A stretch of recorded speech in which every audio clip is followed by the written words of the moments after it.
저는 오늘 예배를 드리면서 다음 세대를 세우는 비전이란 설교 제목을 잡아보았습니다. 우리가 일반적으로 다음 세대 그러면은 연령적으로 자녀 세대를 떠올리지요. 우리는 가는 세대고 우리의 자녀들이 넥스트 제너레이션, 다음 세대라고 말을 합니다. 물론 결코 틀린 말은 아닙니다. 그렇죠. 다음 세대는 우리의 자녀들의 세대이지요.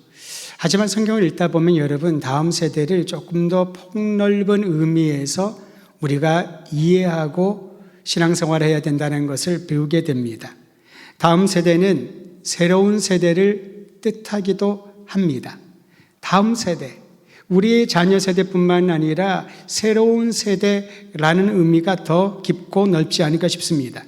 저는 그래서 오늘 이 아침에 다음 세대를 세우는 비전이라는 제목으로 말씀을 전하면서 자녀 세대뿐 아니라 부모 세대, 즉 시니어 세대 역시 다가올 세대를 준비하며 우리가 어떤 마음을 가지고 살아야 하는지를 다시 한번 상고하고 삶에 적용하는 시간을 갖기를 바랍니다. 다음 세대에 대한 비전은 크게 두 가지입니다. 첫째는 우리의 자녀들이 말씀으로 양육받아 하나님을 경외하는 마음 가진 사람으로 성장할 수 있도록 우리가 애쓰고 기도하고 돌보아야 되는 일이고요. 두 번째는 하나님의 소명을 우리가 재구성하면서 지속적으로 성장해야 되는 갈급한 마음을 가진 그 세대가 바로 우리 세대라는 것이지요. 복음서에는 어린이들을 언급한 구절들이 몇 번 나옵니다. 그 중에 하나가 오늘 읽은 본문에 기록된 내용입니다. 제자들이 서로 논쟁을 했다고 합니다. 천국에 가면 누가 가장 클까? 여러분 그런 생각하지 않습니까? 천국에 가면 나는 어떤 자리에 앉을까? 어떠한 기쁨과 영화를 누릴까? 그런 생각을 많이 하지 않습니까? 제자들은 매우 현실적인 것 같습니다. 천국에서 가장 누가 큰지 논쟁을 하고 있는 중에 예수님께서 제자들을 모으시고 그들 가운데 오늘 이 많은 아이들 중에서 하나 어린아이를 탁 데리고 세우신 겁니다. 이 아이가 제자들 사이에 서서 무슨 강의를 했겠습니까? 이 아이가 무슨 좋은 본을 보였을까요? 예수님이 이 어린아이를 세우고 제자들에게 하고자 하는 말씀이 있었던 것이지요. 사실 당시 문화에서 어린이의 존재감은 그리 크지 않았습니다. 성경에 기록되어 있던 당시 문화적 상황을 고려하면 성경에도 어린아이에 대한 존재감을 크게 부각시키지는 않았고요. 대부분 성인 남성 중심으로 기록된 부분들이 상당수 나와 있습니다. 그러나 예수님은 천국에 관하여 말씀하실 때마다 어린이들을 매우 중요한 예시로 들으셨습니다. 천국에 관한 말씀하실 때마다 어린이를 예로 드셨다는 것이지요. 특히 신분이나 지위가 있어야 사회적인 영향력을 끼칠 수 있다라고 하는 우리의 생각에 그처럼 치열하게 논쟁하는 제자들에게 예수님은 어린아이를 세우면서 천국에 들어갈 합당한 자격을 갖춘 자가 누군지를 말씀해 주고 있는 것입니다. 제자들이 예수님께 천국에서 가장 큰 사람은 누굽니까? 라고 여쭈었을 때 예수님은 다음과 같이 답변하셨습니다. 우리 함께 마태복음 18장 3절 말씀을 우리의 목소리로 크게 읽겠습니다. 3절입니다. 시작. 이르시되 진실로 너희에게 이르노니 되지 아니하면 결단코 천국에 들어가지 못하리라. 너희가 돌이켜 어린아이들과 같지 아니하면 천국에 들어가지 못하리라. 이 말은 무엇을 뜻할까요? 동심을 가지라는 말일까요? 어린아이처럼 저렇게 아주 단순하게 살라는 말일까요? 그런데 요즘 어린아이들을 보면은 그렇게 단순하지도 않은 것 같습니다. 지난 어린이날 우리 같이 신학 공부를 했던 동기들 그런 단톡이 있는데요. 그때 한 분이 어린이날에 이런 글을 올렸더군요. 한번 들어보십시오. 조기교육. 찬반의 이론이 많지만 지금은 거의 다 일찍부터 아이들을 가르친다. 한국말이 혀에 있기도 전에 영어, 일어, 중국어를 가르친다. 뼈가 제대로 자리 잡기도 전에 발레와 태권도를 가르친다. 영재 교육을 한다고 정말 이해하는지 못하는지 알지 못할 나이에 어려운 과학과 수학을 가르친다. 대단한 부모들이다. 그런데 이상하게도 믿음의 부모들 중에 하나님의 말씀을 먼저 가르쳐야 된다라고 생각하는 이들은 많지 않다. 신앙교육은 나중에 철든 다음에 하면 된다고 미룬다. 그렇다 보니 많은 믿음의 자녀들이 세상으로 빠져버린다. 부모가 생명의 말씀을 가르치기 전에 사단이 이미 어릴 적에 씨를 다 뿌려놓는다. 뒤늦게 깨달은 부모가 신앙교육을 하려고 하면 결코 쉽지 않은 싸움을 하는 것과 같다. 어린이날 이 글을 올리는 걸 보면서 제 마음에 큰 도전과 감동을 갖게 됩니다. 정말 그렇지 않은가?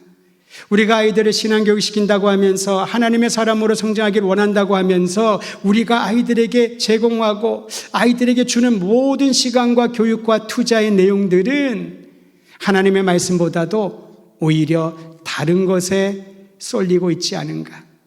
그래서 만약에 어떤 분이 저에게 어린아이로 돌아가고 싶다면 가고 싶냐고 물어보면 저는 싫다고 할 것 같아요. 애들이 너무 힘들어 보여서. 얼마나 지치고 힘들까. 물론 부모의 사랑과 이 세상이 변했기 때문에 그렇지 않고는 경쟁에서 이길 수 없다라고 하는 그런 안타까운 마음에 어쩔 수 없이 그럴 수밖에 없지만은 어린아이의 시대가 우리가 생각하는 것처럼 녹록하고 즐겁지만은 않다라는 것입니다. 그러면 예수님께서 말씀하신 어린아이와 같지 아니하면은 천국에 들어가지 못한다는 무슨 말씀일까요? 방금 읽은 마태복음 18장 3절을 우리말 성경의 번역으로 제가 다시 한번 읽어드립니다. 내가 진실로 너희에게 말한다. 너희가 변화돼 어린아이들처럼 되지 않으면 결코 하늘나라에 들어갈 수 없을 것이다. 여기에 강조점은요, 변화에 있다라는 것입니다. 너희가 변화되어야 된다. 어린아이 시절로 가라, 어린아이처럼 동심을 회복하라가 아니라 어린아이처럼 너희가 변화되어야 된다. 그러면 어린아이에게 주신 하나님의 특별한 선물이 무엇일까요? 그들은 우리처럼 어른처럼 복잡하거나 걱정하거나 미래를 염려하지 않는다는 겁니다. 그중에 어떤 아이들은 벌써부터 미래를 염려하는 아이들이 있을 수가 있지요. 안타까운 일이지요. 어른들의 삶에 대하여 이 사회의 각박한 삶에 대해서 너무 빨리 접해서 그렇습니다. 하지만 어린이들은 그렇지 않습니다. 오늘 우리 애들 보지 않았습니까? 그저 얼굴을 보면은 웃음이 나지요. 아이들의 행동 하나하나가 사랑스럽습니다. 애들이 짓궂게 그렇게 개구적 행동을 하더라도 그것을 다르게 우리는 해석하지 않습니다. 어린아이니까, 순수하니까 그 있는 모습 그대로가 얼마나 아름답습니까? 예수님께서는 우리 모두에게 천국 백성이 되려면 어린아이처럼 변화되어야 된다라는 것을 요청하고 있는 것입니다. 어린아이처럼 변화된다는 말은 세상의 가치나 욕구를 버리라는 겁니다. 주님이 말씀하신 하나님 나라 가치에 순종하는 것이 어린아이처럼 변화되는 삶이지요. 저는 어린아이처럼 변화된 사람 세 가지 부분을 오늘 말씀을 통하여 함께 여러분과 나누고 싶습니다. 첫째는 무엇보다 배움을 통해 성장과 성숙에 이르는 변화입니다. 어린아이들은 좋은 거는요, 무엇이든지 가르치면 그대로 배운다는 거지요. 어른들에게 성경 암송하십시다 그러면 목사님 제가 기억력도 안 좋고요, 눈도 침침한데 무슨 성경을 암송하라고 합니까? 함께 말씀 양육을 받으시지. 제가 평생 살면서 성경을 읽고 성경 공부를 몇십 번을 했는데 또다시 말씀을 공부하라고요. 우리는 수많은 거절의 이유들을 과거의 경험에 비추어서 설명하고 변명하지 않습니까? 그런데 어린아이들은 그렇지 않습니다. 가르쳐주는 대로 그냥 받습니다. 때로는 그 말의 깊은 의미를 알지 못하더라도 말씀을 암송하는 것이지요. 사랑하는 성도 여러분, 어린아이처럼 변화된다는 것은 어떠한 것이든 그것을 통하여 내가 배우고자 하는 마음을 갖게 되는 변화인 걸 말합니다. 저는 우리 모든 성도들이 서로에 대하여서 배우고자 하는 마음이 있다면 어린아이에게서도 우리 옆에 앉아있는 분들에게서 누구에게서든지 배울 것들이 많다는 것을, 하나님이 주신 축복임을 잊지 않기를 간절히 소원합니다. 멋진 강의를 접해야, 좋은 자료를 접해야, 아주 찬란하고 그리고 지금까지 경험하지 못한 것들만 내가 배울 수 있는 것이 아니라는 거지요. 일상에서 일어나는 수많은 그러한 행동들과 주변에 가까운 사람들을 통해서 우리는 배우고자 하는 마음을 가질 때 그 사람에게 변화가 일어나게 되는 것입니다. 어른들이 가장 듣기 싫어하는 말 중에 하나가 있습니다. 여러분 어떤 말 듣기 싫어하세요? 꼰대. 그런 말을 들으면 굉장히 기분이 그리 좋지 않습니다. 근데 요즘은 젊은 아이들 중에서도 그런 말이 있대요. 젊꼰, 젊은 꼰대. 그러면 굉장히 화를 내고 기분을 안 좋아해요. 그런데 왜 그런 말을 들으면 기분이 안 좋을까? 구태의연하다는 뜻과 일망상통하니까요. 변화가 없다는 것과 마찬가지니까요. 당신은 뭘 듣더라도 무엇을 하더라도 똑같은 것만 한다는 그러한 의미가 이 한 단어에 있기 때문에 그 말을 들으면 기분이 좋지 않습니다. 저도 예외는 아닙니다. 그런데 성도 여러분, 우리가 어린아이처럼 무엇인가 배우고자 하는 마음을 가지고 그러한 마음의 변화가 있다면은 비록 우리의 나이가 어느 정도 수준이 있더라도 사회적 경험이 어느 정도 채워져 있다 하더라도 그러나 하나님께서는 우리를 통하여서 날마다 변화되고 새로워지는 성장의 길에 들어서게 할 것입니다. 한번 저를 따라 하시길 바랍니다. 날마다 자라나게 하소서. 날마다 배우게 하소서. 배움은요, 학교를 졸업했다고 사회에서 은퇴했다고 배움이 끝나는 게 아니라는 거지요. 주님을 만나는 그 순간까지 내 마음이 어린아이처럼 배우기를 원하고 갈망한다면 그 사람을 통하여 놀라운 변화가 일어나게 될 것입니다. 마가복음에 보면요, 어린이는 하나님 나라를 그대로 받아들인다고 합니다. 질풍노도의 시기, 갈등의 시기, 사춘기의 시기, 청년의 시기, 아이들이 고민을 하지요. 신앙에 대하여, 삶에 대하여, 죽음에 대하여 고민을 합니다. 시간이 지나도 그 고민에 대한 답을 정확하게 아무도 발견하지 못합니다. 그런데 어린아이들은요, 하나님 나라를 가르치면 그대로 받아들인다는 거지요. 무지해서가 아닙니다. 그게 바로 마음의 토양인 것이지요. 좋은 토양에 뿌려진 씨앗처럼 우리의 마음이, 우리의 삶이 어린아이처럼 배우기를 원하는 마음으로 변화될 때 하나님의 놀라운 역사는 여러분 한 분으로부터 시작될 줄 믿으시기를 바랍니다. 두 번째로 어린아이처럼 변화된다는 것은요, 자신을 낮추는 변화입니다. 아람어로 어린아이는 종과 같은 뜻입니다. 어린아이처럼 되어야 라는 말은 아람어의 의미로 말하면요, 종이 되어야 된다는 거죠. 자기를 낮추어야 된다. 예수님은 어린아이처럼 자기를 낮추어야 천국에서 큰 자라고 말씀하셨습니다. 엄밀히 보면 어린아이들은 자기를 높이는 법을 잘 모릅니다. 그저 우리가 자라나면서 세파를 견디면서 자신도 모르게 경쟁하고 비교하는 이 사회에서 그것을 학습하게 되는 거지요. 내가 높아지지 아니하면, 내 자신을 내세우지 않으면은 손해를 보는 삶을 살 것 같아. 그것을 우리는 학습할 뿐입니다. 아이들은 그렇지 않습니다. 때로는 아이들이 나만 봐달라고 요청을 하지만은 그것은 교만과는 절 다른 겁니다. 자기의 존재감을 알려주고 싶은 것 뿐이지요. 어린아이처럼 자기를 낮추는 자라야 천국에 들어갈 수 있다. 이것이 우리가 가져야 될 변화입니다. 교만을 여러 가지로 설명할 수 있습니다만은 교만은 매사에 자기 중심적인 가치관을 가지고 살아갈 때 교만이 거기에 있다라고 말합니다. 교만은 자기 중심적인 가치관을 가지고 모든 일들을 대하는 겁니다. 그러니까 누가 뭘 해도 못마땅한 거지요. 누가 무슨 말을 해도 못마땅합니다. 내 마음에 들지 않습니다. 내가 했더라면 저렇게 하지 않았을 텐데, 이게 바로 교만의 출발점인 것이지요. 얼마나 그런 일들이 하루에도 자주 내 생각 가운데 찾아옵니까? 예수님 당시 이방 도덕가들은요, 겸손을 미덕이라고 가르치지 않았습니다.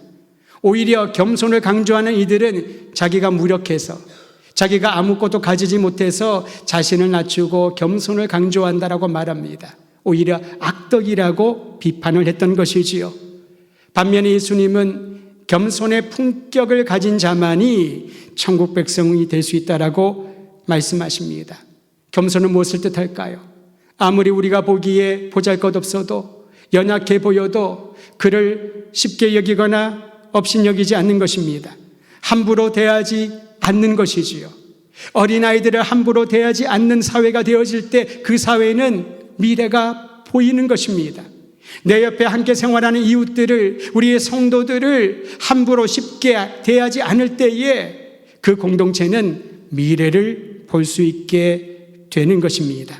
사랑하는 성도 여러분, 하나님께서는 업신당하고 고통스러워하는 이들의 부르짖음에 귀 기울이고 계시는 아버지이심을 우리는 항상 잊지 말아야 할 것입니다. 하나님 앞에 보잘것없는 사람은 아무도 없습니다. 모두가 고귀한 존재입니다. 천국에는 계급이나 서열이나 계층의 차이가 없습니다. 다만 이 땅에 젖어있는 우리들이 신앙 공동체 안에서도 서열과 계층과 높낮이를 자꾸 가늠하게 되는 것이지요. 우리가 잠언 말씀을 온 교인들이 함께 묵상을 하고 있지 않습니까?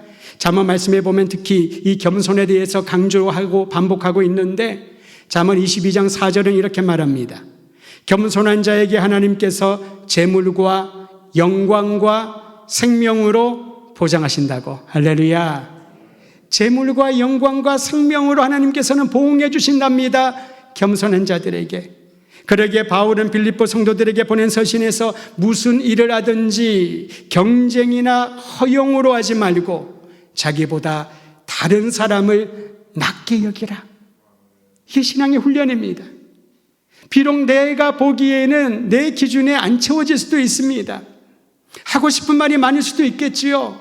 그런데 우리는 이 말씀을 기억한다면은 나보다 다른 사람을 낮게 여기라. 허용으로 하지 말아라. 경쟁하지 말아라. 자기의 주관으로 그것을 가늠하거나 비판하지 말아라. 이 말씀을 듣지만 실천하지 않는다면은 천국 백성으로서 누릴 특권을 다 잃어버리기 아닐까 싶습니다. 하나님은 교만한 자를 대적하시되 겸손한 자에게 은혜를 더해 주신다는 베드로 사도의 외침이 오늘 이 아침에 우리 가슴에 새겨지기를 주의 이름으로 축원드립니다. 세 번째로 어린이처럼 변화된다는 이 말은요, 다른 사람과의 관계에서 변화를 가지라는 것입니다. 지금까지 내가 다른 사람들과 관계를 맺을 때에 각자가 익숙한 방식들이 있을 것입니다. 이 관계를 맺는 방식들을 새로운 변화를 기대하라는 것이지요. 오늘 말씀에 우리가 읽지 않았습니다만 뒷부분에 보면은 작은 자 하나라도 넘어지게 하면 큰 맷돌을 목에 달고 바다에 빠뜨리는 것이 낫다. 무시무시한 말씀 아닙니까? 큰 맷돌을 목에 달고 바다에 빠뜨리는 것이 나을 정도로 한 사람을 넘어뜨리지 않게 하라라는 것입니다. 이 죄를 주님은 심각하게 다루셨던 거지요. 자기의 유익을 위하여 다른 사람을 이용하는 경우들이 종종 있습니다. 어떤 사람들은 사회에서 살아남기 위한 할 수 없는 내가 불가피한 그런 처지였다고 상황이라고 변명을 합니다. 그러나 하나님의 관심은 항상 사회적 소외를 받은 이들, 약한 이들, 그리고 우리의 주목을 끌지 못하는 이들에게 있다라는 것이지요. 성육하신 예수님은 우리가 이웃을 어떻게 대해야 될지를 친히 보여주셨습니다. 예수님은 종교 지도자들과 함께 독대하며 음식을 나누면서 종교의 미래에 대해서 나누지 않았습니다. 예수님은 오히려 사람들이 보지 아니하는 그 자리에 친히 내려가셨습니다. 오죽하면 사람들이 예수님을 이렇게 비판했을까요? 저를 보라, 저가 메시아라고 사람들이 일컬지만은 죄인과 세리들과 창기들의 친구라고, 그들과 함께 밥을 먹는다고 얼마나 비판을 하면서 비난하였습니까? 주님이 왜 그러셨을까요? 이것이 바로 사람들과의 관계를 맺는 우리의 우선권이기 때문에 그렇습니다. 소외된 이들, 사람들의 주목을 받지 못한 이들, 나와 익숙하지 않는 이들을 찾아가는 것입니다. 신앙 공동체 안에서도 여러분 얼마나 많은 사람들과 교제권을 갖고 있습니까? 한 교회에서 20년, 30년 신앙생활을 하더라도 엄밀히 생각해 보면은 10명, 20명, 30명, 100명 얼마나 많은 사람들을 얼굴을 기억하고 이름을 기억하나요? 우리의 관계는 편하고 익숙한데 아주 최적화되어 있습니다. 하지만 주님은 우리에게 어린아이처럼 변화되어야 애들은 친구 만들기를 굉장히 쉬워합니다. 언어가 달라도 친구가 될 수 있습니다. 우리 아이들이 해외 생활할 때에 유치원을 보냈는데요, 조금의 걱정을 했습니다. 언어가 달라서 친구를 만들 수 있을까? 그것은 저의 걱정이었을 뿐입니다. 하루도 안 돼서 친구를 1명, 그 다음에 2명, 3명 다 클래스에 있는 아이들이 친구가 됩니다. 아이들은 자신들의 어떠한 위치를 생각하지 않습니다. 언어와 문화적 배경들을 고려하지 않습니다. 함께 있는 그 자리가 즐겁고 함께 놀면 친구가 되는 것이고요. 그리고 그 관계는 평생 갈 수 있는 깊은 관계로 나아가게 되는 것입니다. 다른 사람들과의 나는 어떤 관계를 맺는가? 저는 우리 모든 성도들이 마음을 열고 우리를 찾아오신 예수님처럼 한 사람 한 사람 오히려 내가 단 한 번도 말하지 않고 단 한 번도 차 한 잔 마시지 않고 서로 알지 못하는 그 사람에게 찾아가고 함께 사랑을 나눌 수 있는 관계의 폭이 넓어지게 되기를 주의 이름으로 축원드립니다. 또 다른 다음 세대가 있다고 하였습니다. 그것은 부모 세대 또는 시니어 세대라고 할 수가 있습니다. 대부분의 부모는요, 성장한 자녀를 보면은 아름답게 그리고 사회적 어떤 자리에 안정을 가진 자녀들을 보면은 감사하고 만족해야 합니다. 제가 우리 부모님들에게 기도 제목을 여쭙잖아요. 그러면은 100분 중에 거의 99분 이상, 100분이라 다 해도 과장은 아닐 것입니다. 기도 제목은 자기 기도 제목보다 자녀들이 행복하면 됩니다. 자녀들이 건강하고 예수 잘 믿으면 됩니다. 부모들의 마음은 그러합니다. 연로하신 부모님들도 여전히 자녀들을 위한 기도와 자녀들의 생각밖에 없는 것을 봅니다. 그리고 이렇게 얘기하죠. 내 시대는 이제 다 지나갔고 이제 하나님 만날 날만 기다리면서 아름다운 마무리를 하고 싶다고. 저는 그 말을 들을 때마다 마음 가운데 굉장히 중요하고 심각하게 생각하는 기도 제목이 떠오르게 됩니다. 그 말이 바뀌기를 원하는 겁니다. 그 생각이 달라지기를 원하는 것이지요. 이제 내가 할 일은 다 했기 때문에 남은 나의 여생은 그저 주어진 시간들을 건강하게 무리 없이 보내는 것으로 마치지 않으면 좋겠다라는 것입니다. 노년의 삶을 새롭게 바라보는 시야를 갖게 되기를 주의 이름으로 축원드립니다. 본인 스스로도 우리 신앙 공동체도 그렇게 노년의 시기를 바라보아야 됩니다. 폴 스티븐스라고 하는 목사님이 자신의 나이가 78세가 되었을 때에 나이 듦의 신학이라고 하는 책을 출간했습니다. 78세에 들었을 때에. 원제는 Aging Matters라고 하는 제목입니다. 나이에 관한 것, 나이 듦에 대한 것. 우리말로는 나이 듦의 신학이라고 번역을 했는데 그 책에서 이분은 몇 가지를 강조합니다.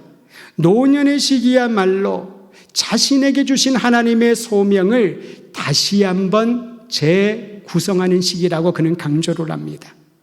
다시 말하면 새로운 기회를 여는 성숙의 과정이요, 믿음으로 과거보다 더 나은 미래를 내다보는 중요한 시기라는 거지요. 우리가 나이가 들면 어떤 얘기가 대부분 우리 얘기입니까? 과거 얘기를 하잖아요. 그때 내가 젊었을 때 내가 그 역할을 맡았을 때 얼마나 아름다운 경험을 했는가. 중요한 일입니다. 그런데 진정한 새로운 마음을 가진 다음 세대로서의 노년들은요, 믿음으로 과거가 아니라 미래를 내다보며 꿈을 꾸는 것입니다. 지금까지 지켜주신 하나님의 은혜가 크도다. 이제 이후로 주님이 부르시는 그날까지 내가 어떠한 삶을 살 것인가. 물론 과거의 청년기에 장년기에 비해서는 육체적으로 신체적으로 약하고 할 수 있는 것들은 제한적이지만 그러나 여전히 꿈을 꾸는 것입니다. 하나님이 행하실 새로운 미래를 내다보는 그런 시선 말이지요. 저는 우리 모든 더드림교회 성도들이, 우리 부모 세대들이 이러한 꿈을 품고 꾸면서 하나님께서 행하시는 위대한 역사에 동참하기를 주의 이름으로 축원드립니다. 소외받고 학대받는 아이들을 평생 돌보며 섬겼던 엠마누엘 수녀라고 하는 분이 계십니다. 그분은 1908년에 출생하셔서 2008년에 별세하셨습니다. 딱 100세가 될 때, 100세가 되기 한두 달 전에 세상을 떠나셨어요. 이분은 평생 가난한 사람들, 연약한 이들, 그들을 돌보고 섬기는 사역을 했던 분입니다. 근데 그분이 돌아가시기 몇 달 전에 책 한 권을, 그분이 했던 생각과 말들을 모은 책 한 권이 출간되었습니다. 책 제목이 뭐냐고 하면요, 나는 100살, 당신에게 할 말이 있어요. 책 제목입니다. 여러분, 지금 우리 자녀들에게 할 말이 있다면 어떤 말을 남기고 싶습니까? 만약에 90세가 되고 100살이 되면 어떤 말을 사람들에게 하나님 앞에서 전하고 싶습니까? 저는 궁금했습니다. 이분이 100살이 되었을 때에 어떤 말을 하고 싶었을까? 그 책의 내용을 보면요, 그 책 중간중간 소제목만 보더라도 이분이 무슨 말을 하고 싶었는지를 짐작할 수 있습니다. 자신은 사랑하는 법에 대하여, 인생의 길을 잃지 않는 법에 대하여, 희망을 찾아가는 법에 대하여 자신도 여전히 그 길을 걸어가고 있다고 100세가 된 노년의 시기에 사람들에게 그 마음을 나눕니다. 그리고 책결론부에는 한마디로 이렇게 말합니다. 사랑으로 충분합니다. 하나님의 사랑으로 충분합니다. 그 사랑을 나누고 살아온 것만으로 충분합니다. 사랑하는 성도 여러분, 우리는 멋진 말을 남기고 멋진 업적을 사람들에게 기억시키기 위하여서 애쓰고 노력할 수 있을 것입니다. 그러나 진정한 천국의 백성이라면은 어린아이처럼 마음이 새롭게 변화되고 날마다 자라나는 사람이라면은 반드시 주님 앞에서 그리고 사람들에게 나눌 한마디 정도는 있어야 되지 않을까요? 엠마누엘 수녀는 사랑만으로 충분합니다라고 우리에게 도전을 주고 있습니다. 하나님의 사랑에 감사하는 세대만큼 고귀한 사역은 없을 것입니다. 그 사랑으로 충만한 부모님을 바라보면서 성장한 자녀들은 결코 하나님을 잊지 않을 것입니다. 사랑하는 성도 여러분, 우리를 구속하신 십자가의 사랑, 우리를 끝까지 지키시고 보호하시고 우리를 부르시는 그날까지 이 땅에서 꿈을 품고 사명에 따라 소명에 따라 사명을 감당할 수 있도록 힘주시는 하나님을 바라보며 오늘도 내일도 날마다 기쁨과 감사가 넘쳐나는 우리 모든 성도들 되기를 주의 이름으로 축원드립니다.